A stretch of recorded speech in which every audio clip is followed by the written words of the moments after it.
एक ज़माने में पूर्वांचल में खौफ का दूसरा नाम अतीक अहमद था। अब उनकी पत्नी को उनकी जान का खतरा का डर सता रहा है, उसे एनकाउंटर का डर सता रहा है। उनकी पत्नी ने यूपी के मुख्यमंत्री योगी आदित्यनाथ को चिट्ठी लिख के ये बात कही। उन्होंने कहा कि मेरे पति का आप एनकाउंटर मत कीजिए। तो चलिए आपको बताते हैं कि अतीक अहमद की पत्नी को उनका एनकाउंटर का डर क्यों सता रहा है। एक ज़माने में उनकी सुनवाई करने से 10 जजों ने इनकार कर दिया। सारे के सारे जज डरते थे, इतना खौफ था अतीक अहमद का। अतीक अहमद ने अपने माफिया गुरु को खुद ही मरवा दिया था। अब क्यों मरवाया था वो आगे देखते हैं।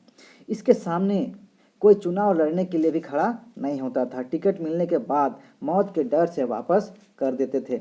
इसका दबदबा इतना था कि वो जिस जमीन पे अपना हाथ रख देता था वो जमीन उसकी हो जाया करती थी। तो उस कहानी को समझना है तो अतीत में चलना पड़ेगा। तो चलिए चलते हैं अतीक अहमद के अतीत में। कक्षा 10 में अतीक अहमद फेल हो गया। क्या हो गया? फेल हो गया। तो उसके बाद 17 साल की उम्र में उसने अपराध की दुनिया में कदम रखा और जितना भी अपराध होता है, मतलब लूटपाट, वसूली, रंगदारी, डकैती, खून खराबा, सब करने लगा। पैसा कमाने का इतना जुनून था कि उसने साथ पकड़ लिया चांद बाबा का, जो उस जमाने में उनका राज चलता था, यानी डॉन के टाइप में थे। चांद बाबा ने उसे गुंडा बनने के सारे गुण सिखाए थे, लेकिन 7 सालों में गुरु गुरु ही रह गया और चेला उनसे काफ़ी आगे निकल गया।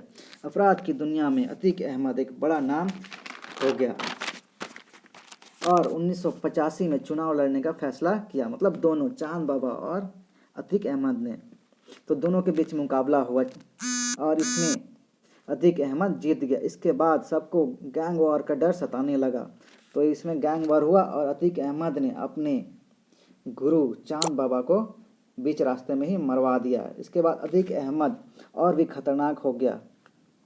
इसमें पुलिस का भी मिली भगत रहता है, क्योंकि उनको लगता था कि अगर चांद बाबा मर जाएगा तो थोड़ा सा क्राइम कम हो जाएगा, लेकिन ऐसा हुआ नहीं। अतीक अहमद चांद बाबा से भी बहुत ज़्यादा आगे निकल गया। 1991 और 1993 में 2 बार से निर्दलीय विधायक बन जाता है। लोग कहते हैं कि मायावती का जो गेस्ट कांड हुआ था, जिसमें उनकी जान जाते जाते बच गई थी, वो वहाँ इसी का हाथ था। और इसी समय से समाजवादी पार्टी से नज़दीकियाँ बढ़ी और चुनाव लड़ा और जीत जाता है। बाद में थोड़ा सा मन मुटा हुआ, उसके बाद अलग हो गया। अलग होने के बाद निर्दलीय से चुनाव लड़ा, लेकिन इसमें हार गया। फिर से वो समाजवादी पार्टी में चला गया और वहाँ से फिर से जीता। फिर 2002 में गुंडागर्दी अपने चरम पर थी। 5वीं बार समाजवादी पार्टी से विधायक बन जाता है और 2004 लोकसभा चुनाव होता है, तो उसने फिर अपने भाई को खड़ा करता है। किसमें? अपने भाई को। तो वहाँ उसके ऑपोजिट में खड़ा होता है राजू पाल, ठीक है, और अशरफ पाल, मतलब अतीक अहमद के भाई, दोनों के बीच में, दोनों अगेंस्ट में होता है। तो इसमें राजू पाल अशरफ अहमद को हरा देते हैं। तो इसमें अतीक अहमद को ईगो पे हर्ट हुआ और उसने राजू पाल को मरवा दिया।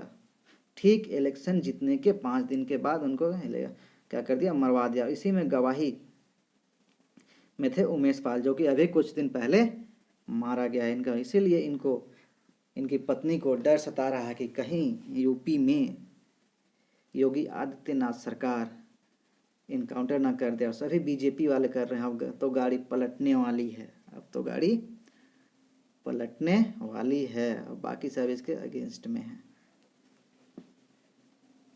इसे बहुत सी गाड़ियों का शौकीन था, तो इसने बहुत सारे गाड़ियाँ खरीदी थी, एक से एक महंगे से महंगे गाड़ी, और घर भी अपने करोड़ों का घर बनाया था। जो कि अभी अभी उमेश पाल के मर्डर के बाद योगी सरकार ने बुलडोज़र चलवा दिया। इनका पूरा घर क्या करवा दिया?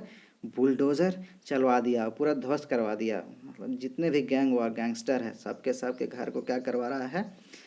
ये बुलडोज़र से गिरवा दे रहा है। जिसके जितने भी रिश्तेदार हैं वो सब भी अभी घर से भागे हुए हैं, क्योंकि उन पे भी अभी गाज गिरने वाली है। योगी सरकार, योगी आदित्यनाथ अभी चुप रहने वाले नहीं हैं, उनके सरकार पे बात आई है।